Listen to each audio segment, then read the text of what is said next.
Assalamualaikum warahmatullahi wabarakatuh.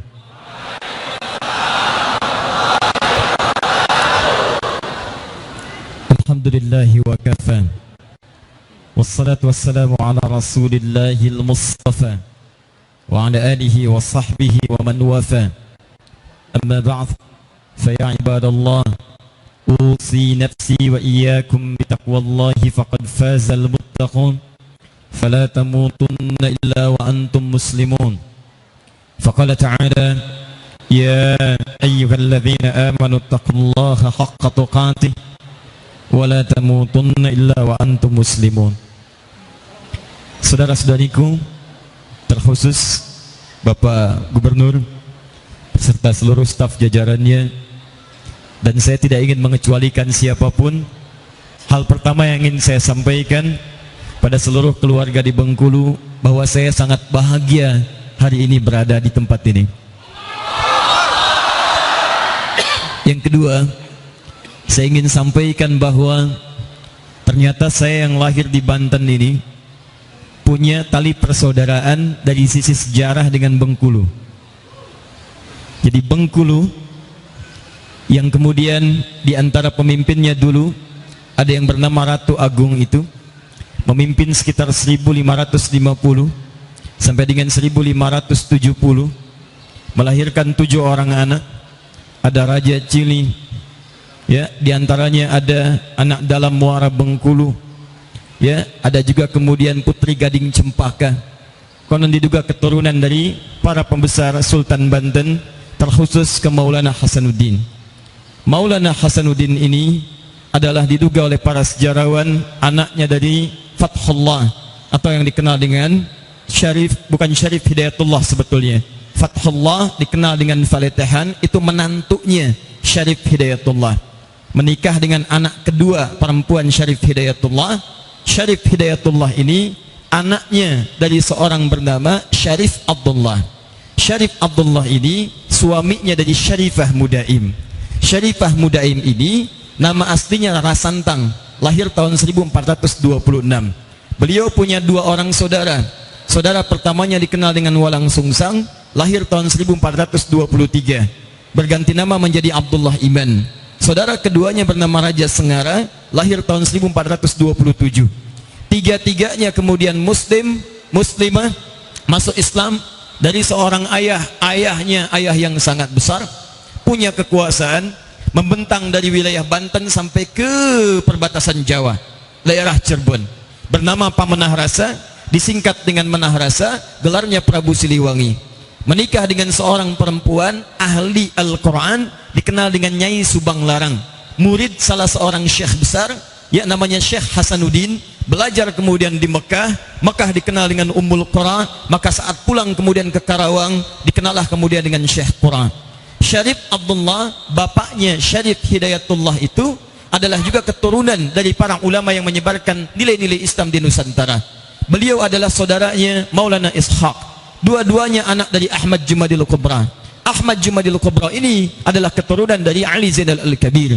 Ali Zainal Al-Kabir keturunan dari Ali Zainal Abidin. Ali Zainal Abidin keturunan langsung dari Al-Husain. Al-Husain adiknya Al-Hasan. Dua-duanya adalah putra sahabat Ali bin Abi Thalib radhiyallahu taala anhu, suami dari Fatimah Az-Zahra radhiyallahu taala anha, putri dari Nabi Muhammad sallallahu alaihi wasallam, bin Abdullah bin Abdul Muttalib bin Hashim bin Abdul Manaf bin Qusay bin Murrah bin Kilab bin Ka'ab bin Ghalib bin Fihir bin Malik bin Nadar bin Kinana bin Khuzaimah bin Mudrika bin Ilyas bin Nizar bin Mudar bin Ma'ad bin Adnan bin Addi bin Adri bin Muqawwam bin Nahur bin Tarih bin Ya'rub bin Yasjub bin Nabit bin Ismail alaihissalam bin Ibrahim alaihissalam bin Azar atau bin Nahur bin Abir bin Kinan bin Arfakhshad bin Sam bin Nuh alaihissalam bin Mihlail bin Matushalah bin Kinan bin Anwas bin Tith bin Adam alaihissalam. Dari jalur Ahmad Jumadil Kubra ini melahirkan Maulana Ishaq. Maulana Ishaq dari keturunannya nanti adalah melahirkan ulama-ulama besar, yang diantara kebesaran mereka 2 tokoh besar bersaudara yang kemudian mendirikan 2 ormas besar di Nusantara yang kemudian menjadi Indonesia itu. Di antaranya siapa? Ada yang lahir kemudian, teman-teman sekalian, tumbuh dewasa, namanya Muhammad Darwish. Kemudian beliau belajar ke kota Mekah, pulang berganti nama menjadi Kiai Haji Ahmad Dahlan bin Kiai Haji Abu Bakar bin Kiai Ilyas bin Kiai Sulaiman bin Demang Jurang Juru Kapindo bin Demang Jurang Juru Sapisan bin Kiai Gerbek bin Maulana Ishaq. Mendirikan Muhammadiyah tanggal 18 November tahun 1912. Menyebar kemudian wilayah-wilayahnya sampai dengan ke Bengkulu, dan kemudian ada tokoh besar di sana, yang tokoh ini kemudian melahirkan seorang anak diberi nama dengan Fatmawati. Menikahlah Fatmawati, dinikahkan dengan seorang tokoh namanya Insinyur Soekarno, murid dari Haji Omar Said Cokro Aminoto. Haji Omar Said Cokro Aminoto itu diintegrasikan kemudian sampai beliau menjadi mentor utama Insinyur Soekarno dengan sahabat-sahabat yang lainnya. Setelah terjadi pertemuan pada hari Senin tanggal 17 April tahun 1905 di Tanah Abang, di Krukut, yang diwakili oleh 5 ulama besar. Ada Habib Abdullah, ada Habib Abdurrahman, ada Habib Segaf, berkumpul semuanya pada tanggal pada bulan Jumadal Ula, teman-teman sekalian, April tahun 1905, mendirikan Jamiatul Khair. Dari Jamiatul Khair ini berkumpullah kemudian para ulama, disambungkan dengan tokoh pengusaha di kota Solo, ya, Haji Saman Hudi, disambungkan kemudian sampai ke Surabaya, Haji Umar Said Cokro Aminoto. Dididik Insinyur Soekarno, belum kenal Anda. Tapi kalau Allah memuliakan Anda, kemanapun Anda berpindah, ke 69, ada orang yang masuk surga biasa, ditanya dia, lo antum di mana surganya? Masya Allah, saya dengan Ustadz Fulan, Kiai Fulan, Syekh Fulan. Alhamdulillah. Kalau Anda di mana? Saya biasa saja, alhamdulillah. Cuma tetangga depan saya Nabi Ibrahim, belakang saya Nabi Musa, kiri saya ganteng-ganteng Nabi. Dulu kita di dunia ada tetangga nonton ganteng-ganteng serigala, nih ganteng-ganteng Nabi Yusuf alaihissalam. Kanan saya Nabi Muhammad SAW. Insan muda ditempatkan di surga di tempat yang paling 3 golongan. Mereka akan bersama para syuhada, mereka akan bersama para siddiqin, dan mereka akan bersama orang-orang soleh. Cuma 3 golongan ini, teman-teman sekalian, yang akan ditempatkan dengan para nabi. Imma jadi syuhada, imma antum menjadi orang soleh, atau imma Anda menjadi orang-orang siddiqin, orang-orang yang benar dalam mengerjakan aktivitas kehidupan di muka bumi. Nah, uang itu ada, saya berikan selamat, karena tadi MC kita menyampaikan, ketika Anda kemudian berangkat ke majelis ilmu, maka status Anda sejak keluar dari rumah itu menyandang status mujahid fi sabilillah. Kalau Anda wafat bahkan di pertengahan, itu statusnya wafatnya dalam keadaan syuhada.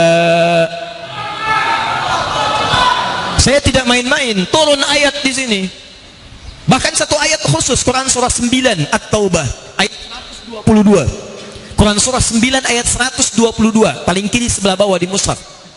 Ini ayat ini turun saat banyak orang Islam pada masa itu semua menginginkan status syuhada, berjuang ke medan perang, berangkat. Begitu ada panggilan jihad, berangkat. Saking banyaknya yang berangkat, beberapa tempat kosong. Turun ini untuk memberikan peluang. Jihad tidak harus kemudian semua pergi ke medan perang, mesti ada yang tinggal untuk mengakukan satu amalan yang kalau amal ini dikerjakan maka akan senilai dengan perjuangan di medan perang. Turun ayatnya, wa ma kana al-mu'minuna liyanfiru kaffah falawla nafara min kulli firqatin minhum ta'ifah liyatafaqahu fid din wa liyunziru qaumahum idza raja'u ilaihim la'allahum yahdharun. Tidak semuanya orang beriman mesti pergi berjuang ke medan perang semua. Harus ada di antara mereka yang berkonsentrasi, belajar tuntunan agamanya, penuhi majlis ilmu, datang, pelajari, pahami agama kamu. Jangan-jangan banyak berjuang tapi agama tidak paham, tidak dimengerti. Bahkan ada sindiran dalam Al-Quran. Bahasa Qurannya tafaqquh fid din. Belajar agama itu mesti sampai paham. Apa yang dimaksud dengan din? Islam. Quran surah 3 ayat 19. Inna dina indallahil Islam. Apa itu Islam? Hadis Muslim, nomor hadis yang ke-8 dari Abu Hafiz Umar bin Khattab radhiyallahu taala anhu. Datang malaikat Jibril kepada Nabi Nabi sallallahu alaihi wasallam di majlis ilmunya bertanya tentang Islam. Mal Islam? An tasyhada an la ilaha illallah wa anna Muhammadar Rasulullah wa tuqimas shalah wa tu'tiyaz zakah wa tasuma Ramadan wa tahujjal baita in istata'ta ilaihi sabila. Islam itu syahadat, Islam itu salat, Islam itu zakat, Islam itu puasa, Islam itu haji. Pokoknya demikian. Jadi kalau Anda ingin belajar tentang Islam, belajar pokoknya, tunaikan ibadahnya. Tapi belajarnya, kata Quran, jangan sekadar belajar biasa. Kalau belajar Anda ingin disamakan dengan jihad fi sabilillah, belajar sampai paham. Karena banyak orang yang belajar tapi tidak memahami yang dipelajari, sehingga ketika dipraktekkan salah prakteknya. Maaf. Dari sekian Anda sholat sampai dengan hari ini, ribuan kali ruku, ribuan kali sujud, tanyakan pada diri Anda, berapa persen bacaan sholat yang dipahami? Jangan-jangan selama ini sholat tapi nggak ngerti yang dibaca. Sujud nggak paham yang diungkapkan, ruku nggak ngerti yang dibaca. Bagaimana sholatnya bisa berhasil khusyuk kalau kita tidak mengerti apa yang dilakukan dalam sholat? Sehingga hasil dari sholat, hasil dari ibadah sholat, karena tidak dipahami ibadahnya, maka hasilnya tidak seperti diinginkan oleh Al-Quran. Silahkan cek Quran surah ke-29 ayat ke-45. Orang sholat itu minimal, bahkan saat sholatnya benar ditunaikan, akan terjadi perubahan dalam perilakunya. Inna sholat anil fahsya, sungguh sholat yang ditunaikan dengan benar itu akan menjadikan pelakunya berubah jadi baik, terbebas dari dua sumber keburukan. Maaf, jadi kalau ada orang yang punya sifat dan sikap tidak baik, itu sumbernya cuma dua. Kalau bukan fahsya, keburukan yang datang dari syahwat, kata-kata jorok, kotor, LGBT, pornografi, porno aksi, itu fahsya. Di mustahil ada orang sholat kata-katanya kotor. Kalau ada orang tidak sholat kata-katanya jorok, dia tidak sholat. Tapi kalau Anda sholat kata-katanya kotor, ada yang salah dengan sholat Anda. Coba lihat lagi, bukankah dalam setiap sholat kalimat kita baik semuanya? Nggak ada orang sholat kata-katanya kotor. Silahkan cek semuanya doa, semua baik. Jadi kalau orang terbiasa baik, mustahil keluar yang buruk dalam dirinya. Mungkar, keburukan yang diingkari oleh hati, sumbernya nafsu perut dengan akal. Mencuri, mungkar. Berselisih, mungkar. Bertikai, mungkar. Berbohong, mungkar. Korupsi, mungkar. Membunuh, mungkar banget. Jadi mustahil ada orang sholat berbuat mungkar. Yang aneh kan kadang ada orang mau sholat saja masih takut kehilangan sandalnya. Ada sesuatu yang salah dalam sholatnya. Karena itu teman-teman sekalian, saya kembalikan kepada awal perjumpaan kita, bahwa datang ke majlis ilmu, niatkan untuk memahami apa yang dipelajari. Begitu Anda berangkat, statusnya sama dengan jihad fi sabilillah. Berlakulah kemudian hadis yang disampaikan tadi. Hadis pertama tersebut di Ibnu Majah, nomor hadis 233. Diriwayatkan dari seorang sahabat namanya Abu Darda radhiyallahu taala anhu. Beliau menyampaikan, qala Rasulullah sallallahu alaihi wasallam, man salaka tariqan yaltamisu fihi ilma. Siapa yang menyiapkan dirinya, siapanya pakai man. Man, ingat, man ismun mausulun yadullu alal fardiyah wal amiyah. Kata sambung menunjuk pada subjek sekalian objek dari personalnya, mencakup semuanya. Jadi seakan-akan Nabi ingin mengatakan, siapa yang datang ke majlis ilmu, mau orang dewasa, mau anak kecil, mau laki-laki, mau perempuan, apapun statusnya, datang dia ke majlis ilmu, dia siapkan dirinya untuk belajar tuntunan agamanya. Masya Allah, sahalallahu lahu tariqan ilal jannah.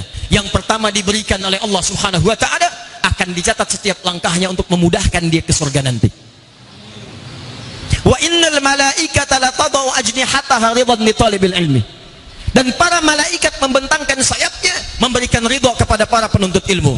Dan kalaulah penuntut ilmu mengetahui, maka semua makhluk di langit dan di bumi, hatta al-hitan allati fil bihar, sampai hiu yang ada di lautan, hiu yang ada di lautan mendoakan kepada Allah untuk mengampuni dosa-dosa orang yang menuntut ilmu sampai kembali lagi ke tempatnya. Jadi pantas kalau dulu ada seorang pendosa pernah membunuh 100 orang, mabuk hampir tiap hari. Jadi kalau sekarang ada orang yang suka mabuk di Bengkulu, dia telat, sudah keduluan. Dan ada yang lebih hebat, mabuknya hampir tiap hari, yang diminum volumenya banyak, pernah bunuh orang sampai 100 orang, tindakannya kotor luar biasa, tapi dalam hatinya selalu terbersit ada perubahan dalam hidup. Begitu dia berkonsultasi pada seorang syekh, saya ingin berubah. Ingat kata-kata saya ini ya, ingat baik-baik. Allah itu punya rasa cinta yang dalam, tidak akan membiarkan hambanya hidup tanpa mendapatkan petunjuk untuk menjadi baik sebelum nyawa sampai ke kerongkongan. Di seburuk apapun perilaku Anda, pasti akan diberikan jalan oleh Allah untuk kembali berubah jadi baik sampai nyawa Anda tiba di kerongkongan. Jadi saya sarankan pada Anda, kalau masih kesempatan untuk berubah sebelum wafat, segera kembali untuk berubah, karena Allah akan berikan petunjuk baik dalam kehidupan. Anda kenal Firaun?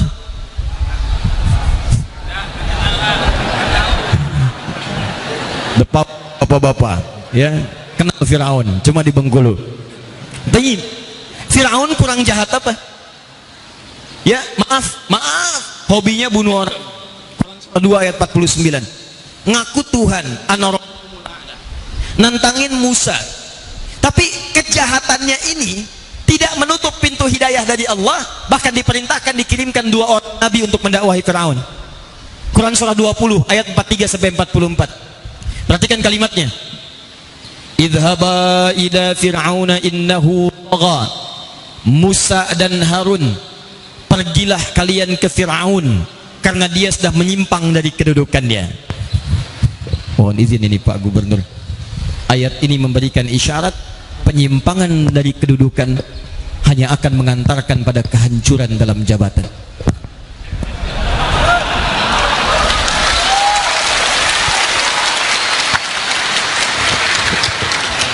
Jadi jangan sekali-kali coba menyimpang, karena yang sudah menyimpang itu sudah duluan, namanya Firaun.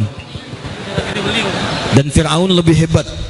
Dia punya pasukan, dia mengaku Tuhan, dia punya sekelompok penyihir, dia intelektual di belakangnya namanya Haman, dia punya pengusaha gelap yang menopang Korun. Tapi ternyata itu tidak menghentikan murka padanya sampai kemudian menjadi mumi yang diabadikan sampai dengan kekinian. Jadi kalau ada pejabat ingin menyimpang dari kedudukan, dia telat. Sudah ada Firaun duluan. Dan jangan coba-coba bersaing, karena tidak akan pernah menang. Muminya diabadikan sampai sekarang untuk menunjukkan bahwa seperti ini hasilnya penyimpangan dari kedudukan. Jelek muminya. Kembalikan kepada awal pembicaraan. Tapi hebatnya, maaf, seburuk-buruk Firaun dikirimkan 2 orang nabi. Langsung datang kepadanya. Bahkan perintahnya, faqula lahu qawlan layyina la'allahu yatadhakkaru aw yakhsha. Dakwahi Firaun, katakan dengan lembut. Tolong garis bawahi. Barangkali dengan kelembutan ini dia bisa berubah, takut dan ingat dengan Allah Subhanahu wa taala. Anda bayangkan, kurang sayang apa Allah? Firaun yang begitu zalim masih diutus 2 orang nabi, diminta berkata-kata baik. Katakan dengan lembut. Coba lihat, saya tanya, Anda dengan Nabi Musa soleh siapa? Soleh Musa, soleh antum? Nabi Musa. Anda dengan Harun, Nabi Harun soleh siapa? Nabi Harun antum? Jazakallah khair. Saya ulang, Nabi Musa dengan antum soleh siapa? Nabi Musa. Nabi Harun dengan antum soleh siapa? Antum Nabi bukan? Yang Nabi angkat tangan. Alhamdulillah. Baik, antum Rasul bukan? Nabi Musa Nabi bukan? Nabi. Rasul bukan? Rasul. Nabi Harun Nabi bukan? Nabi. Baik, sekarang saya tanya pada antum, ada di sini manusia yang sejahat Firaun? Tidak. Buruk mana Pak Gubernur dengan Firaun? Firaun. Jahat mana Pak Gubernur dengan Firaun? Firaun. Nabi Musa saja, Nabi Harun diperintahkan kepada Firaun, diminta berkata yang lembut. Beliau Nabi, beliau Rasul, dijamin surga, dijaga dari kesalahan. Berdakwah pada manusia paling zalim, diminta katakan yang lembut. Antum ini bukan Nabi, bukan Rasul, surga belum jelas, amalan masih berantakan, hisab masih menegangkan. Antum berdakwah pada orang yang bukan Firaun. Tetangga antum bukan Firaun, teman antum bukan Firaun, yang menyimpang di sekitaran bukan Firaun. Kenapa antum mesti berkata kasar? Jadi kalau Anda punya tetangga yang tidak baik, coba bandingkan dengan Firaun, jahat nggak? Lebih jahat mana? Lalu bandingkan Anda dengan Musa, lebih soleh mana? Kalau kalau dengan kesolehan Anda tidak sampai pada Musa, Anda bisa mencaci orang lain, maka demi Allah saya katakan Anda melanggar ketentuan Al-Quran di dalamnya. Saya cek ini sebentar. Antum punya tetangga nih, orang Islam, Muslim, beriman, laki-laki, tetangga dengan masjid. Jarak ke masjid cuma 5 meter, tapi nggak pernah mau ke masjid, malas ke masjid. Saya tanya pada antum, apa hukumnya orang ini? Oh, bakar. Apa bakar aja. Tuh, hukumnya ajak dia ke masjid. Ajak. Barangkali dititipkan dekat dengan Anda sebagai tetangga, karena cuma Anda yang mampu mengajaknya. Itu peluang pahala. Sekali lagi, mudah-mudahan setiap kita yang hadir pada saat ini diampuni dosanya oleh Allah Subhanahu wa taala. Sekarang kita mulai materinya. Itu mukadimah yang kedua. Saya diberi waktu seluas-luasnya. Sampai jam berapa kita? Oh, baik. Untuk Bengkulu tidak ada masalah, insya Allah ya. Antum sampai jam 5 silahkan. Saya 2:30 pulang. Pesawat saya ketinggalan nanti ya. Yuk kita mulai materi kita supaya tidak banyak terlambat ya. Bismillah, fokus baik-baik. Saya ingin Anda berjanji dulu kepada kami. Dengan demikian saya teruskan materinya. Siap berubah jadi hamba Allah yang baik? Siap membangun Bengkulu lebih baik? Siap membantu Pak Gubernur memakmurkan Bengkulu? Takbir. Kita akan lanjutkan bagaimana cara membangun Bengkulu dengan sudah, tidak usah tepuk tangan, kita di masjid ya. Kita akan lanjutkan bagaimana membangun Bengkulu dengan diridhai oleh Allah Subhanahu wa taala. Quran surah ke-7 ayat 96. Walau anna ahlal qura amanu wattaqau lafatahna 'alaihim barakatin minas sama'i wal ardh. Kalau satu penduduk negeri meningkatkan imannya kepada Allah, meningkatkan takwanya kepada Allah, maka Allah akan berkenan menurunkan keberkahan di tempat itu. Ingat baik-baik, Anda sudah berjanji supaya berkahnya turun, maka hari ini kita akan berusaha meningkatkan iman dan takwa kepada Allah. Tadi saya katakan tolong bantu Pak Gubernur. Kalau baik, dukung programnya. Kalau kurang baik, ingatkan beliau untuk ingat mendekat kepada Allah Subhanahu wa taala. Siap insyaallah? Baik, beliau Fir'aun bukan? Antum Musa bukan? Antum Harun bukan? Maka jangan pernah berkata-kata kotor untuk mengingatkannya. Katakan dengan lembut, katakan cinta, katakan sayang, katakan Allah menginginkan ridha untuk masyarakat Bengkulu. Siap insyaallah? Mari kita mulai. Nggak apa-apa, ini saya datang ke sini, saya datang sendiri, saya nerangkan sendiri, saya nulis sendiri, saya hapus sendiri. Bismillah. Menjadi insan mulia dalam tuntunan Al-Quran dan Sunnah Rasulullah Sallallahu Alaihi Wasallam. Bismillah. Tahan sini. Siapa yang datang paling jauh? Yang paling jauh dari mana antum? Sirup. Lebih jauh dari Sirup? Lampung. Lebih jauh dari Lampung? Dari mana? Palembang. Lebih jauh dari Palembang? Ya? Bundari masih jauh Palembang. Antum? Ya? Lebih jauh Palembang? Ya? Bengkulu Utara lebih jauh Palembang? Yang lebih jauh dari Palembang? Ya? Bandung. Bapak tinggal di Bandung sengaja ke sini? Atau dari Bandung tinggal di sini? Semarang. Bukan. Palembang mana tadi? Palembang. Sengaja dari Palembang ke sini untuk belajar? Alhamdulillah. Sini bantu saya menghapus.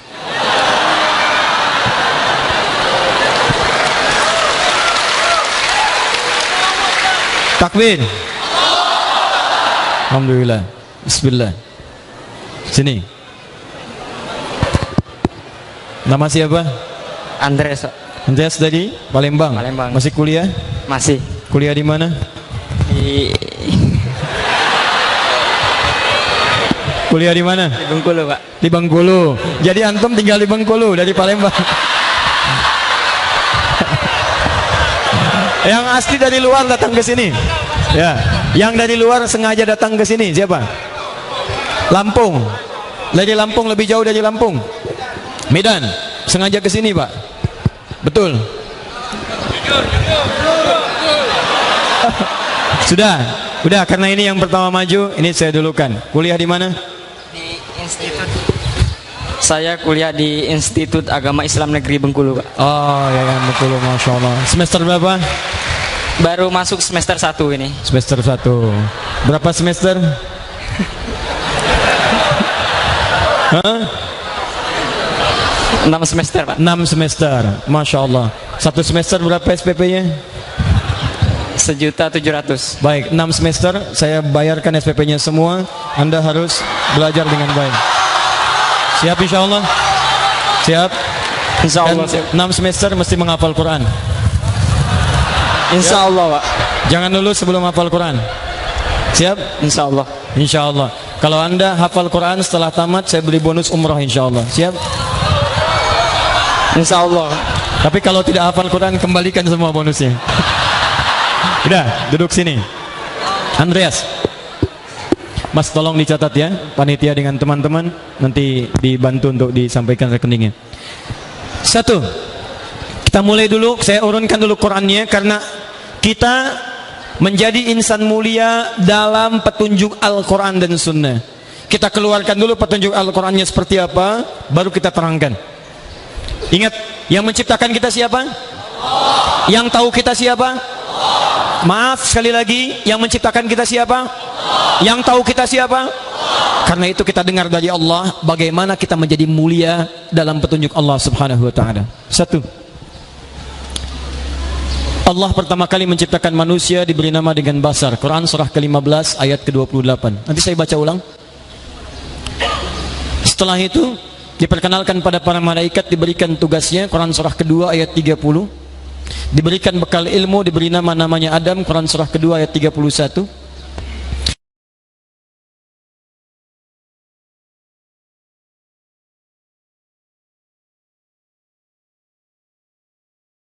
Diberikan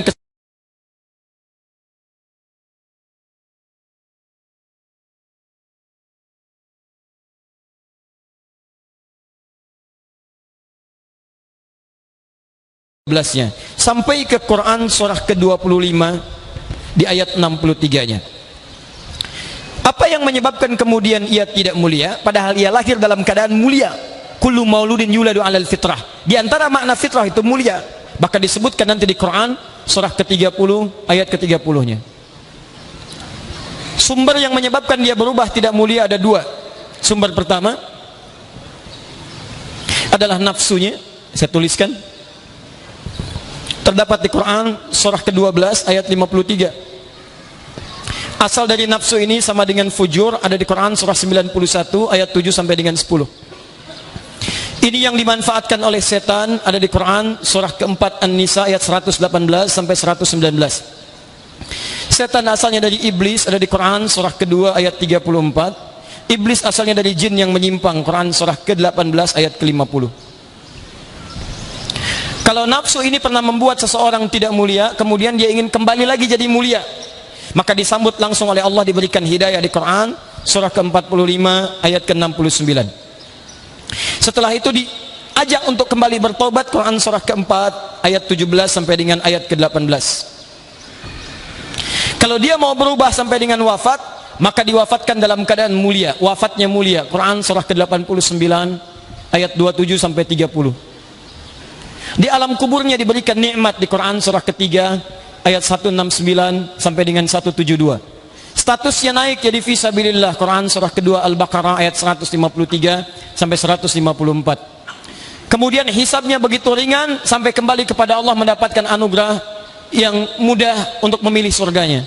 Ada Quran surah kedua ayat 25, ada Quran surah ketiga ayat 133, ada Quran surah ke-51 ayat ke-15 sampai 23, dan ada Quran surah ke-4 ayat ke-69.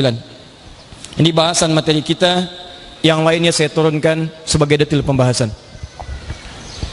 Nanti saya sebutkan kembali supaya nanti bisa dicatat ulang dan disesuaikan dengan bahasan kita. Jelas insya Allah? Belum saya terangkan bagaimana bisa jelas. Saya terangkan dulu baru jelas. Bismillah. Yuk kita mulai pelan-pelan. Bahasan kita menjadi insan mulia dalam petunjuk Al-Quran dan Sunnah. Teman-teman sekalian, penting diketahui sebagai manusia, apa hakikat dari penciptaan kita sebagai manusia. Karena banyak orang yang hidup sebagai manusia tapi tidak mengerti tentang kemanusiaannya. Ini yang menjadikan dia tidak bisa menggunakan fungsi dirinya sesuai dengan misi kemanusiaannya. Saat Allah pertama menciptakan kita, maka kita diberi nama dengan Bashar namanya. Quran surah 15 ayat ke-28. Fokus. Quran surah Al-Hijr ayat ke-28. Wa idh qala rabbuka lil malaikati inni khaliqum bashara. Dan pahamilah, pelajari, dalami ketika Rabbmu mengatakan pada malaikat, saya akan menciptakan makhluk baru namanya Bashar. Disebutkan 35 kali dalam Al-Quran. Ingat, Bashar. Saya tuliskan Basharun, ba, shin besar, ra. Disebutkan 35 kali dalam Al-Quran. Ini makhluk baru, bukan malaikat, bukan jin, bukan hewan. Ingat baik-baik ini, bukan malaikat, bukan pula hewan, bukan malaikat, bukan pula jin. Namanya makhluk baru, dikenal dengan nama Bashar.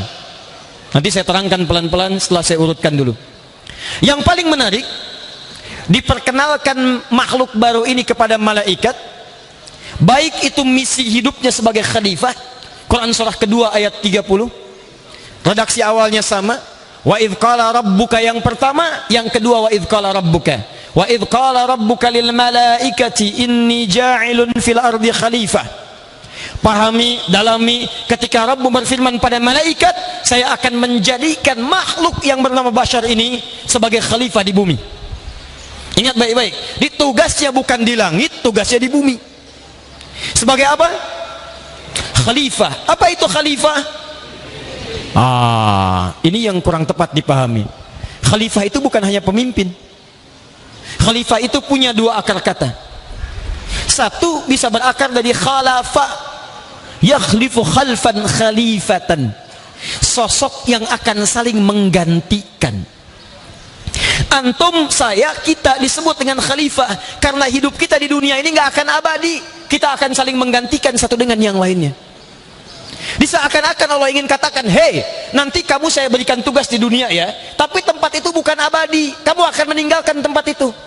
Jangan terlalu loba dengan dunia, jangan merasa hebat di dunia, karena kamu nanti akan meninggalkannya. Kamu nggak akan lama tinggal di sana. Makanya disebut dengan dunia dari kata dana. Dana yadnu dunuan dunia, sesuatu yang dekat, singkat. Makanya semua yang berlaku di dunia seakan-akan begitu singkat. Kayaknya baru kemarin kita ketemu, iya ya, padahal dia sudah punya cucu 30. Singkat, makanya disebut dengan dunia. Orangnya disebut dengan dani, perempuannya disebut dengan dania. Sesuatu yang dekat, singkat. Nah, saling menggantikan. Karena itu ada ayat dalam Al-Quran berupa petunjuk. Kalau anda belum mampu beramal soleh dengan maksimal, maka wariskan amalan kepada anak-anak untuk menggantikan pahala-pahala anda di kemudian hari. Contoh, maaf ya, maaf.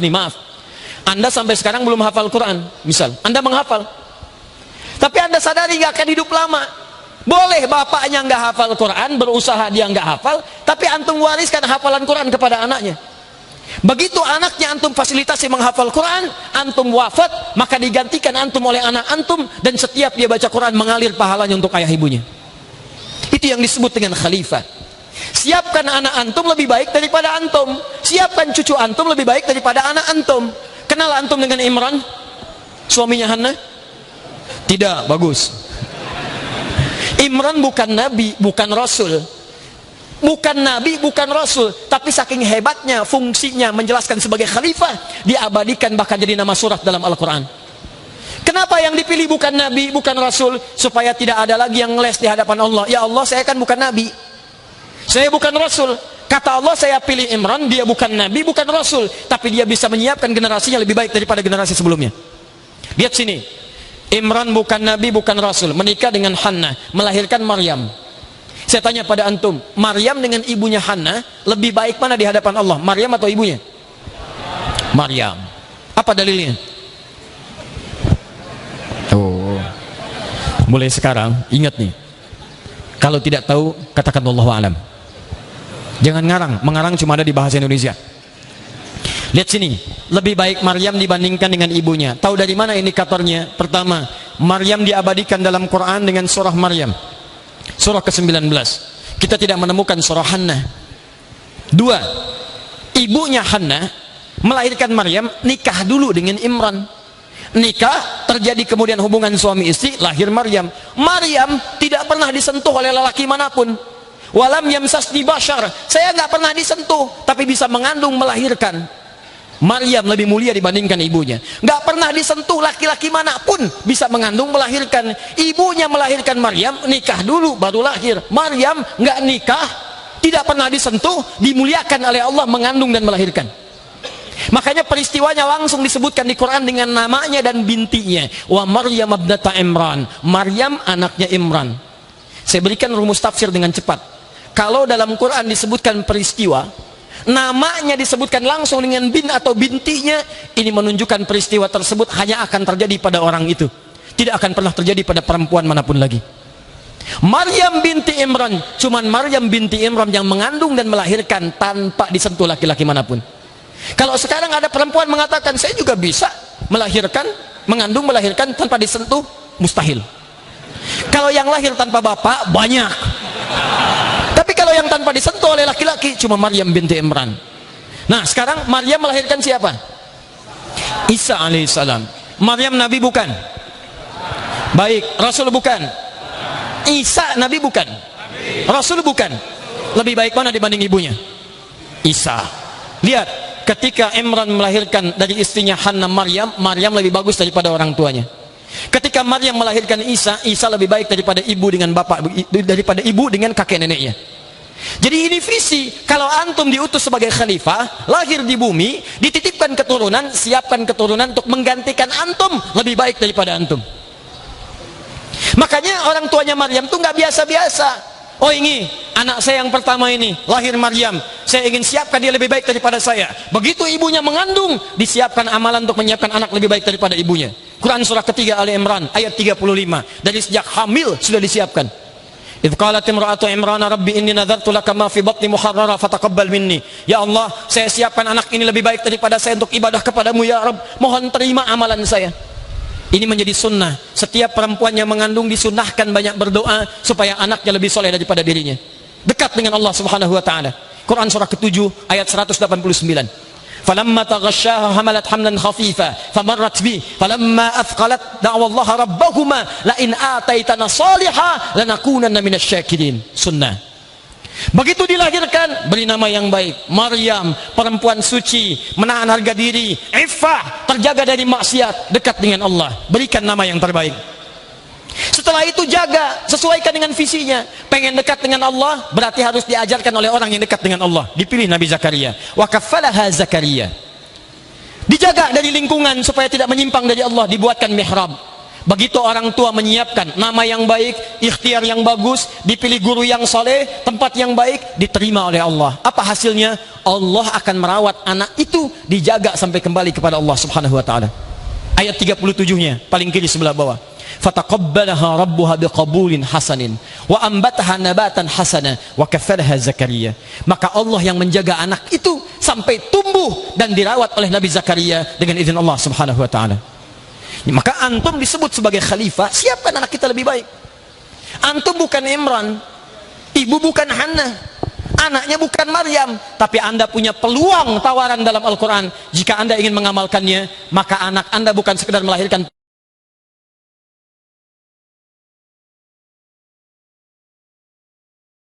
pahala bagi anda, ada surga khusus.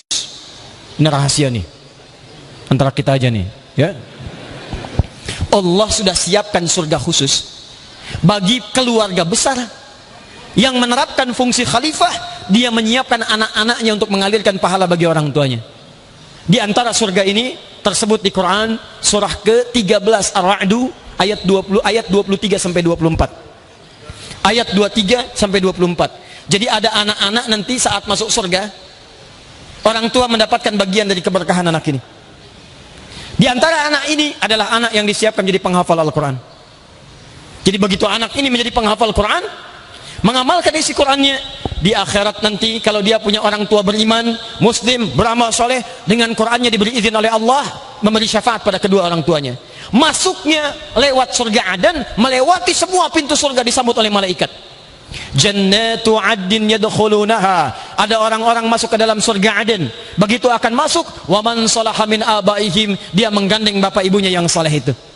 Wa azwajihim, pasangannya. Jadi kalau anda laki-laki, menggandeng pasangannya perempuan. Kalau anda perempuan, gandeng suaminya. Wa dzurriyyatihim, anak cucunya semua di bawah. Hebatnya, wal malaikatu yadkhuluna 'alaikum min kulli bab. Disambut di sepanjang pintu surga oleh para malaikat. Salamun alaikum bima sabartum. Disambut dengan kalimat selamat, bisa masuk surga. Silahkan masuk karena anda sabar saat berada di dunia. Fa ni'ma uqbaddar. Itulah khalifah. Itulah khalifah. Yuk berlomba ya. Sekarang sudah banyak orang tua menyiapkan anaknya lebih baik daripada orang tuanya. Saya kalau berkisah ini barangkali akan berhenti ceramah kami. Tapi saya sampaikan pada anda, jangan tertinggal. Kalau cuma persaingan dunia, ya yang tidak beriman pun bisa meraih itu. Sekarang mesti bersaing dengan orang ahli akhirat. Betapa banyak orang-orang sekarang, para ibu yang wafat, ternyata tidak ketahuan mulia dalam pandangan Allah Subhanahu wa taala. Beberapa waktu lalu hari Jumat, ada seorang ibu yang wafat.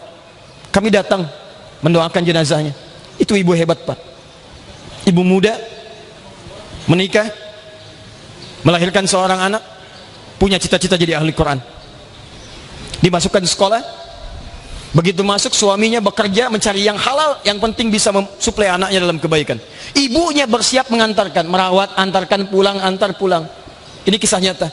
Sampai tak terasa kakinya mulai sakit, perutnya mulai sakit. Dicek ke rumah sakit, kata dokter ternyata anda punya kebocoran di jantung. Sudah menyebar di opnam, tapi dalam opnamnya itu masih menyiapkan anaknya. Beliau yang Gojek untuk mengantarkan ke sekolah. Beliau yang telepon ke sekolah, sudah berapa banyak hafalannya. Sampai ketika tiba hari Jumat itu, infonya anaknya yang TK itu sudah hafal juz 30. Tiba-tiba diminta untuk datang kepada ibunya untuk menyetorkan hafalannya. Ibunya dalam sakitnya sudah menyiapkan hadiah untuk motivasi anaknya. Ini kisah nyata. Datang anaknya jam 2, dibawa bapaknya. Kata mamanya, Al, katanya sudah hafal juz 30, ayo baca suratnya. Anaknya malu-malu, lantas dia mengatakan, mama yang kuat ya, mama sehat ya, mama sembuh ya. Mereka bercanda, mereka tertawa. Setengah jam kemudian mereka pulang, dan 2 jam dari peristiwa itu ibunya kembali kepada Allah Subhanahu wa taala. Tapi tahukah anda, ternyata setelah wafatnya itu, anaknya oleh ayahnya diberikan hadiah dari ibunya. Ditemukanlah catatan dari ibunya yang ditulis saat beliau dalam keadaan sakit itu. Al, mama merasa mungkin akan pulang kepada Allah lebih cepat. Nanti Al nyusul mama ya. Dan kamu harus pulang lebih baik daripada mama. Kamu akan berikan mahkota kepada mama saat di akhirat nanti.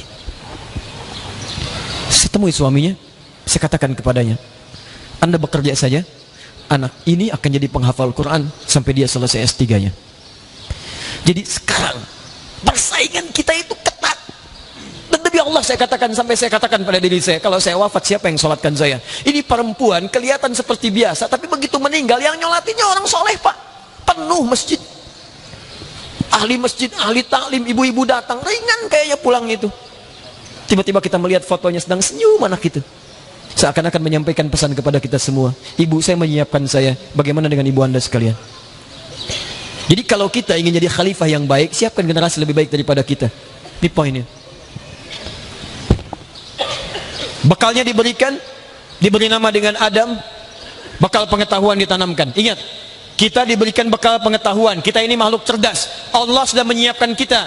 Karena kita ini insan mulia, nanti saya turunkan, maka kemuliaan itu salah satunya dibedakan dengan makhluk lain, diberikan bekal pengetahuan. Ingat baik-baik ya, kita makhluk cerdas. Pertama kali bekal yang diberikan oleh Allah adalah pengetahuan. Sudah diteliti di Amerika, di Universitas di California. Saking cerdasnya manusia, saking pintarnya, Allahu Akbar. Ini memorinya saja, memorinya paling sedikit memori manusia itu 200 juta gigabyte. 200 juta giga. 1 giga saja, gigabyte, itu sudah bisa menghimpun informasi barangkali sebanyak masjid ini. Di otak kita ini ada potensi 200 juta gigabyte. Anda bayangkan berapa banyak informasi bisa kita kumpulkan. Dan diteliti oleh mereka, ternyata 90% otak manusia semuanya cerdas, pintar. 5%-nya jenius. Jadi kalau ada yang jenius jangan bangga dulu, karena cuma 5%. 90%-nya cerdas. 5% yang lain agak telat. Telat itu bukan nggak cerdas, telat itu menyesuaikan keadaan karena dipengaruhi oleh lingkungan. Jadi pintar itu anugerah, bodoh itu pilihan. Nih, ingat kita makhluk pintar. Ini jangan pernah Anda misalnya mendengar perkataan, ini nggak bisa berkembang nih, ini telat nih, ini bodoh nih. Nggak ada. Tidak ada murid yang bodoh, yang ada guru yang tidak kreatif mengajar. Anda tahu Einstein? Pernah dengar Einstein? Einstein disebut oleh gurunya saat dia di kelasnya dengan kalimat menemukannya, sampai kemudian diklaim oleh John Dalton di Eropa. Yang menemukan Jabir bin Hayyan baca Quran, saat baca Quran sampai ke surat Al-Hadid, surah 57 ayat ke-25 sampai ayat 26. Wa anzalnal hadid, kami turunkan besi, kata Allah. Penasaran, apa ini besi? Dibawa ke rumahnya, dicek di rumah, dikeluarkan sampai partikel terkecilnya, diteliti oleh beliau, disimpulkan, diberi rumus, kemudian hari dikenal dengan Fe, F besar, E kecil, ya, nama panjangnya ferum, kemudian rumusnya apa? Nomor atomnya 26. Atom ini nggak akan stabil kalau nggak ada isotop. Isotop itu perangkat yang menjaga kestabilan atom. Punya 4 isotop. Isotopnya nomor 55, 56, 57, 58. Yang paling stabil menjaga atom ini nomor 57, surah ke-57 ayat ke-25 sampai 26. Dari Quran. Ulama kita dulu begitu. Jadi ayo, kita itu makhluk pandai, makhluk cerdas. Jadi apapun kita bisa raih. Teruskan. Yang kedua, ini saya bicara bekal dulu ya. Bahasan kita panjang nih. Salah panitia, kenapa nulis judul yang panjang-panjang? Bahasanya panjang ya. Lihat sini. Jadi kita ini makhluk mulia, dimuliakan dengan pengetahuan. Bahkan pengetahuan kita mengalahkan malaikat. Makanya ketika malaikat ditanya, nggak bisa menyaingi manusia, diminta sujud hormat kepada Adam. Ya, Quran surah kedua ayat 34. Wa idz qulna lil malaikati isjudu li Adam fasajadu. Kami firmankan pada malaikat semua sujud hormat pada Adam, semua sujud. Dengan binatang, tes. Sepintar-pintarnya binatang, masih pintar antum. Ayo main ke kebun binatang, bandingkan dengan mereka. Cek siapa yang paling pintar, antum. Silakan cek. Tahu Beo? Beo tahu? Beo bisa mengeluarkan kalimat, bisa meniru, tapi tidak akan bisa bicara selancar antum. Assalamualaikum, assalamualaikum, assalamualaikum, gitu aja. Beo. Jadi kalau antum selama hidup cuma assalamualaikum, assalamualaikum, assalamualaikum, antum bukan. Antum tidak memaksimalkan potensi, kalah sama Beo. Ayo, mau belajar apa aja bisa. Di tafsir Al-Khazin karangan Imam Al-Baghawi disebutkan Nabi Adam itu menguasai 700.000 bahasa. Hampir semua bahasa dititipkan. Kita anak cucu Adam. Kalau antum pengen belajar, potensi itu ada. Tunjukkan pada dunia, bukan cuma bahasa Jawa antum bisa. Bahasa Inggris antum lancar. Bahasa Jerman bisa. Bahasa Arab bisa. Bahasa Arab itu paling gampang. Saya tinggal lama di Arab, Pak. Kemarin saya baru dari Arab juga ke sini. Demi Allah saya katakan, anak kecil segini udah bisa bahasa Arab. Di Arab saking gampangnya. Syekh, assalamualaikum, kaifa haluk? Anak di Arab, anak kecil bisa. Pas antum yang dewasa begini nggak bisa? Itu kan orang Arab, butat. Lihat, tidak semua yang di Arab bisa bahasa Arab. Unta ribuan tahun di Arab nggak bisa bahasa Arab. Bawa Beo Bengkulu datang ke Mekah, ajarin kaifa haluk, bisa dia. Di poinnya saya ingin katakan dalam falsafah bahasa, kalau antum mau, antum bisa. Maksimalkan. Jelas sampai sini? Jadi bekal kemuliaan kita pertama terletak pada pengetahuan. Jadi kalau ada orang dalam hidupnya tidak pernah mau belajar, tidak ingin mengaktifkan pengetahuannya, maka ketahuilah dia sedang menurunkan kemuliaannya di hadapan Allah Subhanahu wa taala. Apa ayat pertama turun? Apa ayat pertama turun? Iqra bismi rabbikal ladzi khalaq. Ayat pengetahuan untuk memuliakan insaniyah kita. Jadi kalau ada orang Bengkulu tidak mau belajar, tidak mau menggali potensi pengetahuan, itu sedang merendahkan kemuliaannya di hadapan Allah Subhanahu wa taala. Paham? Dua. Saya agak cepat. Quran surah 95 ayat yang keempat. Kita baru bicara bekalnya nih, ya. Bekal mulia yang kedua, laqad khalaqnal insana fi ahsanit taqwim. Karena orang ini mulia, makhluk ini mulia, maka kami jadikan bentuk tubuhnya pun mulia. Masya Allah. Pertama dimuliakan dengan ilmu, yang kedua bentuk fisiknya paling mulia. Di tampilan fisik kita dari atas sampai bawah disebut oleh Al-Quran langsung oleh pencipta kita ahsanit taqwim. Kalau ada makhluk yang pernah diciptakan, ini yang paling bagus, paling ahsan, af'alu tafdil, yang paling bagus bentuknya manusia. Masya Allah. Nih, laqad khalaqnal insana. Tahan. Masih ingat nama manusia pertama disebut apa? Bashar. Disebutkan berapa kali di Quran? 35. Sekarang ketika menyebutkan fungsi fisik, berubah nama dari Bashar menjadi insan. Insan disebutkan 65 kali dalam Al-Quran. Insan. Ada surah ke-76, surah Al-Insan. Catat baik-baik sini. Lihat sini baik-baik. Kalau disebutkan nama insan dalam Al-Quran, itu artinya penyebutan nama berdasar totalitas aktivitas yang dikerjakan oleh manusia dari bangun tidur sampai tidur lagi. Saya ulang.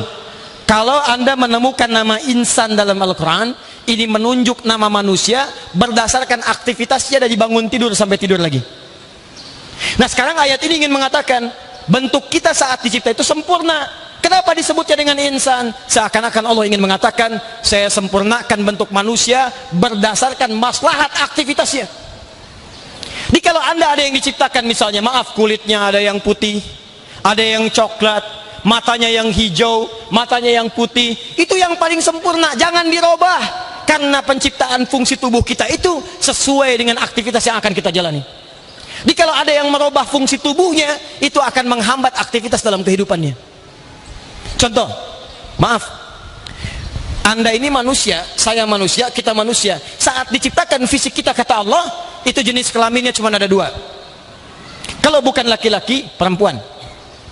Silakan cek, semua manusia. Quran surah ke-49 ayat 13. Semua manusia. Ya ayyuhan nas, hei semua manusia. Disuruh. Yang dekat, yang jauh, yang menengah. Disebutkan dengan ya. 360 kali disebutkan dalam Al-Quran. Ayyuha, saya ingatkan ya. Haknya harfut tanbih. Saya ingatkan. Ayyuha disebutkan 150 kali dalam Al-Quran. Nas, semua manusia tanpa kecuali. Disebutkan 241 kali dalam Al-Quran. Hei semua manusia, mau yang dekat, yang jauh, yang menengah. Saya tegaskan, saya ingatkan. Inna khalaqnakum min dzakarin wa untha. Saya ciptakan semua kalian cuma ada dua jenis. Kalau bukan laki-laki pasti perempuan. Kalau bukan laki-laki pasti. Jadi kalau Anda diciptakan sebagai laki-laki, itulah fungsi fisik yang paling sempurna untuk kemaslahatan hidup Anda dalam beraktivitas. Jangan dirubah jadi perempuan. Sebab kalau Anda rubah jadi perempuan, hidup Anda akan susah. Nama Nia, Pak. Nama Nia. Nama lengkap Kurniadi. Oh. Jadi kalau sudah laki-laki, ya laki-laki. Perempuannya perempuan. Begitu Anda merubah, maka Anda akan kesulitan dalam beraktivitas. Dan jangan pernah Anda bedakan fungsi tubuh kita dengan orang lain. Antum kulit misalnya sawo matang, yang lain matang banget. Ya, misal. Ada lagi misalnya yang putih. Allah ciptakan kulit beda itu bukan untuk membedakan kita secara rasial, untuk menyesuaikan dengan maslahat hidup. Barangkali dengan warna kulit seperti itu lebih mudah menyesuaikan dengan cuaca yang kita alami. Pernah ke Sudan?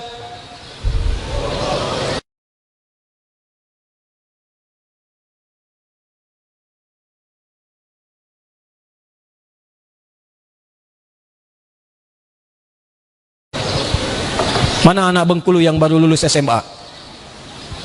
Baru lulus? pesantren. Pesantren. Hafal Quran berapa juz? 3 juz. Mau ke Sudan?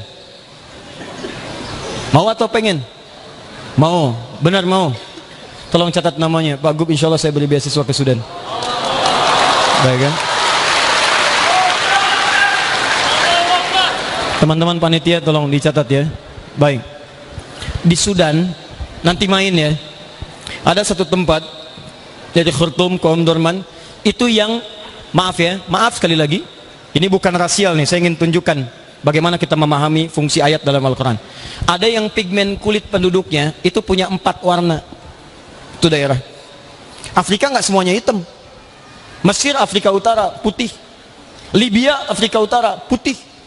Tunis, banyak ada yang putih, yang coklat. Di Sudan, 4 pigmen. Ada satu daerah 4 pigmen. Satu putih. Yang kedua, coklat. Ketiga hitam.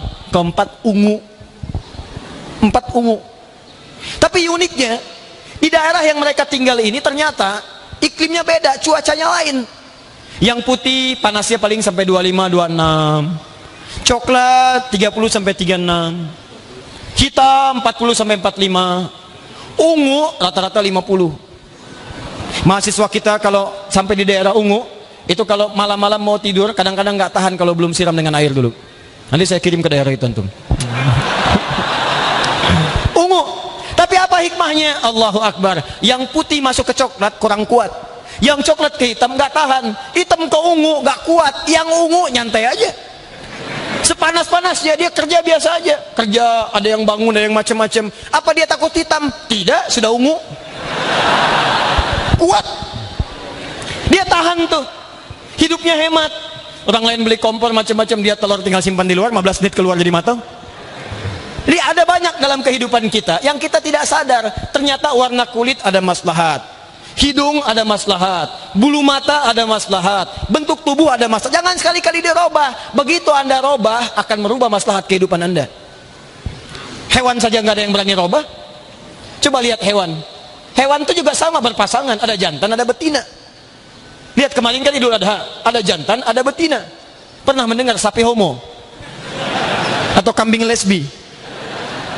Maaf Pak DKM, yang ini saya diskonnya 75%. Kenapa? Kambingnya homo. Wah, nggak ada. Semua sama. Jadi kalau hewan aja yang nggak punya pengetahuan nih, hewan itu tidak punya akal, nggak punya ilmu, bentuk tubuhnya jauh di bawah kita, standar penampilannya juga jauh stylenya daripada kita. Silakan cek, antum datangin kebun binatang satu-satu, bandingkan dengan wajah antum, masih bagus antum. Absen satu-satu, monyet datang, lihat antum. Lihat singa datang, lihat antum, masih bagus antum. Jadi kalau antum mulia dengan ilmu, punya akal, penampilan bagus, kenapa dalam urusan ini masih kalah sama monyet? Masih kalah sama kambing? Tinggalkan sudah, ini bukan level kita, jauhi. Makanya kebiasaan manusia dengan hewan itu beda. Silakan cek.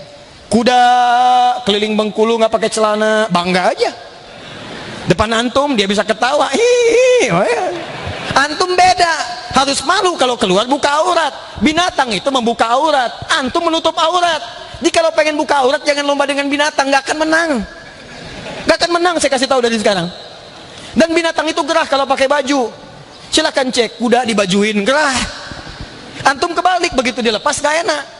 Makanya kalau ada manusia senang membuka aurat, sesungguhnya dia sedang menurunkan derajat kemanusiaan di hadapan Allah Subhanahu wa taala. Paham? Nih. 2. Fisiknya sempurna. Awas, nanti kita akan bicara karena nanti ada setan khusus yang membisikkan manusia untuk merubah penampilan sampai ke jenis kelamin. Nanti awas, hati-hati. Nanti saya terangkan dalam kesempatan yang lain lah. Ada 9 jenis setan. Hati-hati, 9 jenis setan. Setan sholat ada. Setan menggoda orang sholat. Di Abu Daud nomor hadis 857 sampai dikatakan oleh Nabi, begitu antum mau takbir itu masih biasa. Tapi begitu Anda mengucapkan Allahu Akbar, setan ini akan bekerja. Pekerjaan pertamanya kata Nabi, uzkur kada, uzkur kada. Dia akan mengatakan kepada Anda, ingat ini ya, ingat itu ya. Makanya Anda begitu takbir, itu tadinya nggak biasa-biasa aja. Begitu takbir bisa mengingat sebuah yang tidak ingin diingat. Kunci mobil, ingat. WhatsApp belum dibalas, ingat. Pasang status belum, ingat.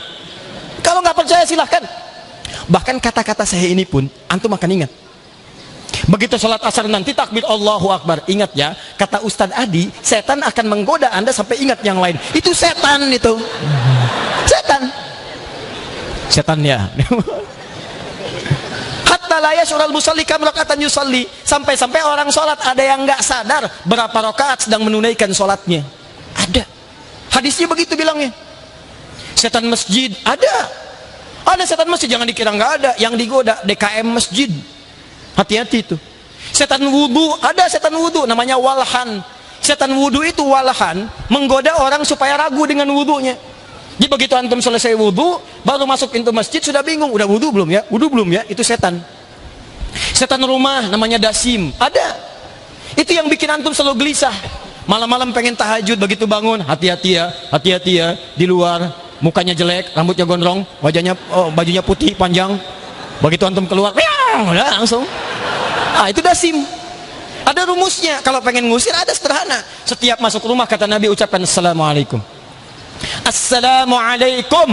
Mau ada orang nggak ada orang buka assalamualaikum. Begitu diucapkan assalamualaikum, setan berkata pada temannya, kita tidak punya tempat menetap di sini.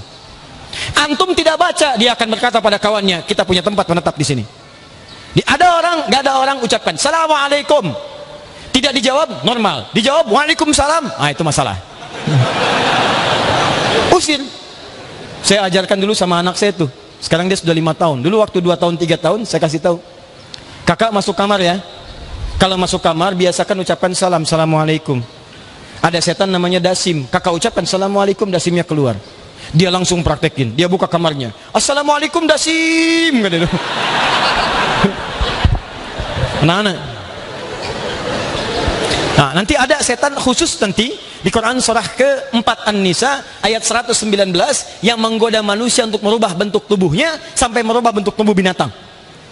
Ya, binatang kesayangan dirubah-rubah bentuknya sampai nanti orangnya sendiri merubah. Kemarin saya baru lihat liputan kisah nyata di Eropa sana ada perempuan bu merawat harimau. Saking ngefansnya dengan harimau, dia operasi plastik mukanya seperti harimau. Betul. Dia kasihin kumis ke sini. Dia kasihin taring ke sini. Ada betul. Sampai sedemikiannya. Hati-hati. 3, ini yang paling penting. Saya masuk ke sini. Nah, ini bahasan inti kita. Quran surat 17 ayat 70 paling kanan di pertengahan. Disinilah saya akan berakhir dan ini inti bahasan kita yang paling utama. Ingat. Lihat sini. Kita disebut mulia oleh Al-Quran karena punya apa pertama? Ilmu pengetahuan. Karena itu manfaatkan pengetahuan untuk memaksimalkan fungsi kehidupan kita.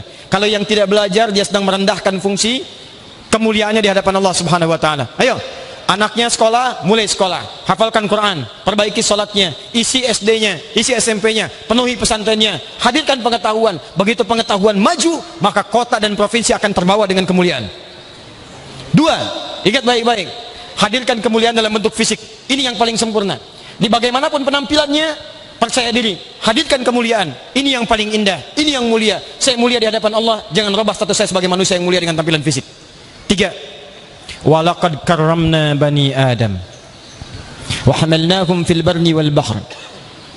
Awas, hati-hati. Kami sungguh telah muliakan semua anak cucu Adam. Bahasanya menggunakan karramna dari kata karuma.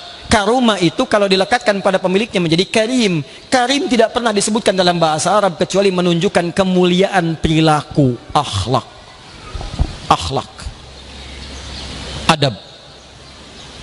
Moral. Nih manusia nih. Mulia dengan ilmunya, mulia dengan penampilan fisiknya, dan mulia dengan akhlaknya.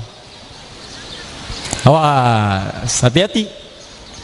Jadi kalau ada manusia hidup tidak punya akhlak, dia sedang merendahkan kemanusiaan di hadapan Allah Subhanahu wa taala. Karena itu ketika Allah menyebutkan fungsi tubuh kita, tadi kan baru disebutkan mata mulia, telinga mulia, lisan mulia, sampai kaki mulia. Sekarang kalau Anda tanya apa fungsi mata, apa fungsi lisan, apa fungsi telinga, sampai dengan kaki, ternyata bukan sekedar fungsi fisik yang mulia. Semua fungsinya akan disebut mulia kalau memiliki yang ketiga ini. Ingat-ingat ya, walaupun Anda tampan, yang ibu cantik, tapi tidak punya yang ketiga ini, maka Anda akan dianggap rendah bukan hanya oleh Allah, tapi di hadapan masyarakat kehidupan Anda. Demi Allah saya katakan, saya cek dulu, secara fisik mata kita mulia, Nih mata mulia nih. Apa fungsi mata? Bukan. Fungsi mata bukan melihat. Kalau cuman melihat, kambing melihat. Apa bedanya mata antum dengan kambing? Kalau cuman melihat, elang melihat. Mata elang lebih tajam dibanding mata kita.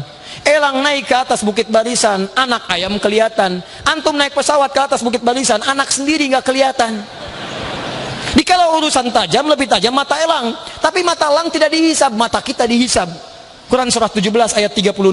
Inna sam'a wal basara wal fuada kullu ulaika kana anhu mas'ula. Sungguh pendengaran manusia itu, penglihatannya dan apa yang dia fikirkan, nih pengetahuan, itu akan dihisab oleh Allah Subhanahu wa taala. Karena itu ketika menyebutkan fungsi mata diatur di Quran surah ke-24 ayat ke-30 untuk laki-laki, 31 untuk perempuan. Apa fungsinya? Lihat. Qul lil mu'minina yaghuddu min absarihim. Katakan pada pria-pria yang merasa punya iman, matanya hanya boleh melihat yang baik-baik saja. Yang tidak baik palingkan. Wa qul lil mu'minati yaghuddna min absarihinna. Demikian bagi perempuan-perempuan kalau merasa punya iman, matanya hanya boleh melihat yang baik-baik saja. Yang tidak baik palingkan. Di fungsi mata manusia itu, karena kita insan mulia, kata Allah, mata kita hanya boleh melihat yang mulia saja. Awas Bu, jangan salah paham. Kalau begitu saya minta ke papa, saya mau lihat yang mulia aja, logam mulia, emas mulia. Bukan. Yang baik-baik menurut Allah. Karena kita ini baik, mata kita diciptakan baik, maka Allah tidak ridho mata kita digunakan melihat yang tidak baik. Gambar-gambar yang tidak seronok, palingkan. Acara TV yang tidak bagus, palingkan. Aurat-aurat di jalan, tinggalkan, palingkan. Yang tidak baik, palingkan. Yang baik-baik itu yang dilihat. Buka WhatsApp, lihat ada iklan jelek, palingkan. Lihat TV, bagus tayangannya, lihat. Tidak bagus, palingkan. Dan disitulah ukuran iman kita. Jadi kalau ada namanya manusia, maaf ya, manusia, tapi matanya senang melihat yang tidak baik, ini menunjukkan dia sedang merendahkan kemuliaannya di hadapan Allah Subhanahu wa taala. Saya tanya pada antum mulai hari ini, berapa kali mata kita salah digunakan untuk melihat? Silahkan cek. Ingat baik-baik ya. Ingat pesan ini, ketika Anda sedang melihat yang tidak mulia, yang tidak benar, Anda bukan hanya melihat yang salah, Anda sedang merendahkan kemuliaan Anda di hadapan Allah Subhanahu wa taala. Seakan-akan dikatakan begini, hei, saya ini ciptakan mata kamu mulia, kenapa kamu bikin rendah? Kamu sedang merendahkan status kamu di hadapan saya. Makanya orang-orang baik itu, kalau ingin mengukur matanya baik atau tidak, dia akan cepat menghindar dari hal yang tidak baik. Begitu jalan, ada terbuka gambar yang tidak bagus, dia palingkan. Ini nggak benar, nggak mulia. Bahkan lisannya disebut di Quran surah 3 ayat 133, bisa cepat istighfar. Wasari'u ila maghfirah, astagfirullah. Dia lihat TV begini, channelnya nggak bagus, iklan nggak bagus, dia ganti, astagfirullah, salah. Tapi antara istighfar, astagfirullah dengan melihat cepat. Ini bukan astagfirullah tapi masih dilihat, astagfirullah. Astagfirullah, nggak benar ini, astagfirullah. Sampai habis tuh. Itu bukan mulia namanya. Lisan, apa fungsi lisan? Apa fungsi lisan? Berkata yang baik-baik. Turun kalimat Nabi, man kana yu'minu billahi wal yaumil akhir falyakul khairan aw liyasmut. Siapa yang merasa beriman pada Allah dan hari akhir, cukup katakan yang baik-baik. Kalau nggak bisa diam. Di fungsi lisan manusia itu cuma dua. Kalau bukan berkata yang baik, itu diam. Jadi kalau nggak bisa berkata yang baik, diam aja. Makanya muncul peribahasa, diam itu emas. Ketika tidak bisa bicara yang baik, tidak katakan yang baik, katakan yang baik. Nggak ada ayat di Quran katakan putus, katakan ini, katakan itu, nggak ada. Yang ada katakan baik, baik, baik, baik. Nggak bisa diam. Turun larangan mencela, karena mencela itu tidak baik. Quran surah 49 ayat 11, ya ayyuhalladzina amanu la yaskhar qaumin qaum. Hei orang-orang, kalau masih merasa punya iman, jangan saling mencela. Tuh. Duhai Anda yang lisannya suka mencela, ketika Anda mencela, bukan cuma merendahkan iman, Anda disebut oleh Allah sedang menyimpang dari kemanusiaannya, sedang tidak mulia. Nggak diakui antum. Kamu nggak mulia, saya nggak suka dengan lisan kamu.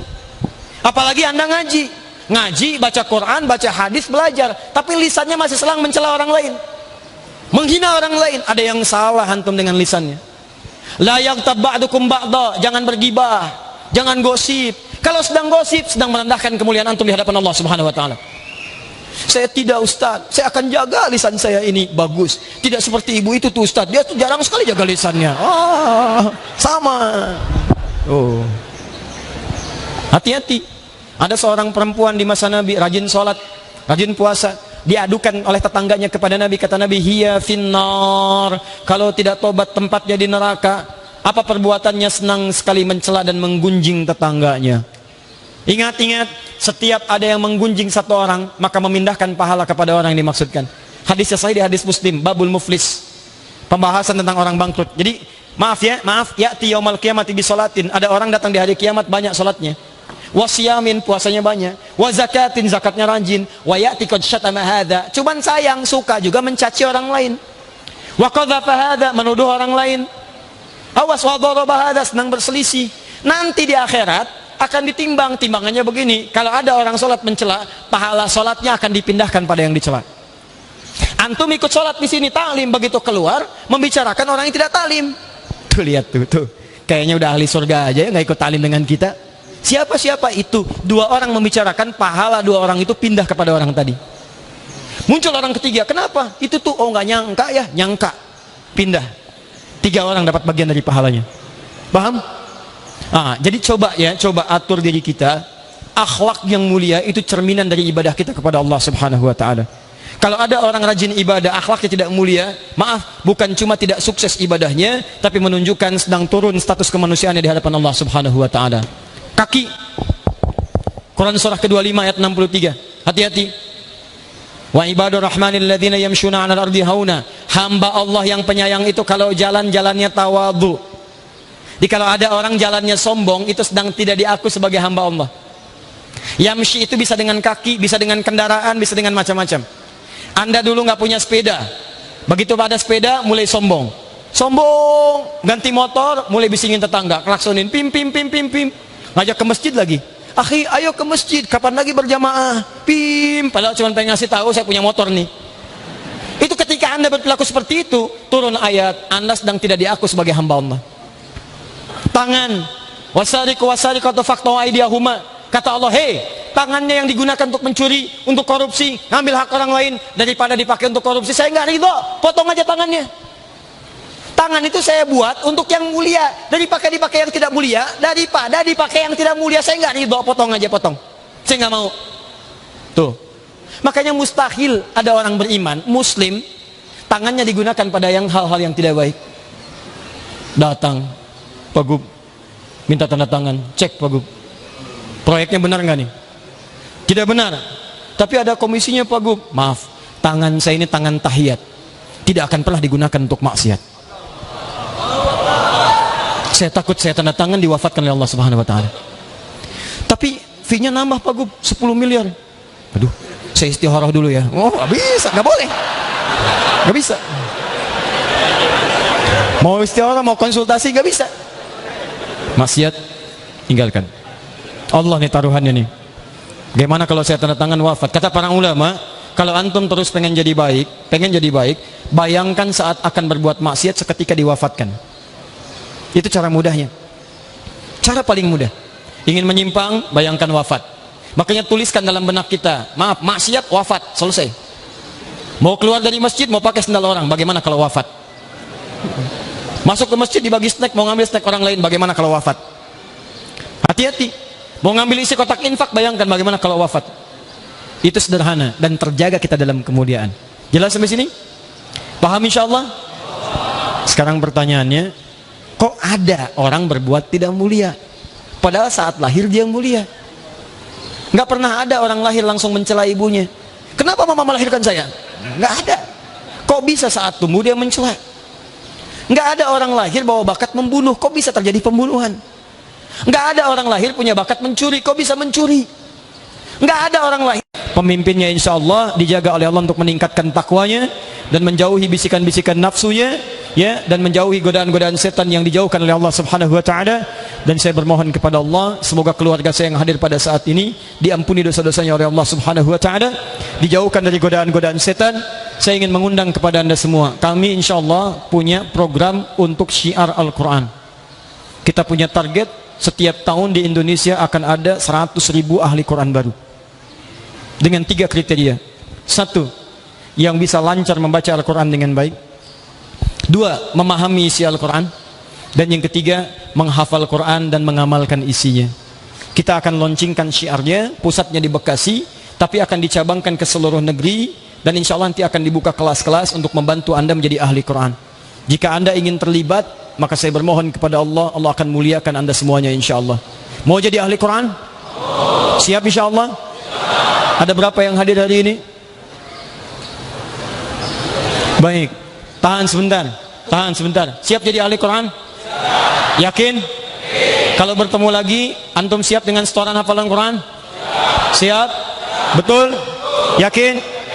Saya hadiahkan di masjid ini lewat lisan saya, insya Allah dititipkan di tangan Pak Gubernur 5.000 mushaf insya Allah untuk wilayah Bengkulu, dan akan dibagikan pada antum. Kami akan kirimkan 5.000 mushaf ke sini untuk sebagai pendahuluan supaya antum jadi ahli Al-Quran. Siap insya Allah? Siapa yang hafal Quran 30 juz di sini? Bukan juz 30 juz. 30 juz. Saya hitung sampai 3. 1, 2, 3. Saya tambah lagi 3. 1, 2, 3. Yang hafal Quran 30 juz, angkat tangan. Antum. Ada lagi yang lain? Antum maju sini. Saya tes dulu, betul nggak 30 juz? Izin Pak. Saya bukan. Allahu Akbar.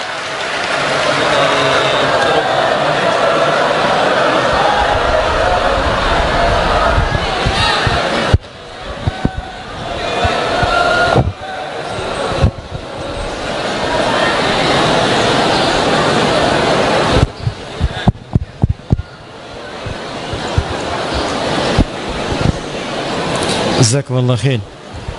Nama antum? Sugito. Sugito. Usia? 38. 38. Hafal 30 juz? Sudah pernah dihafal. Bismillah. Bismillahirrahmanirrahim. Walaqad karramna bani Adam. أعوذ بالله من الشيطان الرجيم ولقد كرمنا بني آدم وحملناهم في البر والبحر ورزقناهم من الطيبات وفضلناهم على كثير منهم تفضيلا. على كثير ورزقناهم على كثير منهم من الطيبات. Ulangi dari walaqad karramna. ولقد كرمنا بني آدم وحملناهم في البر والبحر وفضلناهم على كثير منهم تفضيلا. ورزقناهم من الطيبات وفضلناهم على كثير منهم تفضيلا. ممن خلقنا تفضيلا. نحن نقص عليك أحسن القصص بما أوحينا إليك هذا القرآن وإن كنت من قبله لمن الغافلين. Ayat yang lain, nahnu naqussu 'alaika naba'ahum bil haqq. Nahnu naqussu 'alaika naba'ahum bil haqq. نحن نقص عليك نبأهم بالحق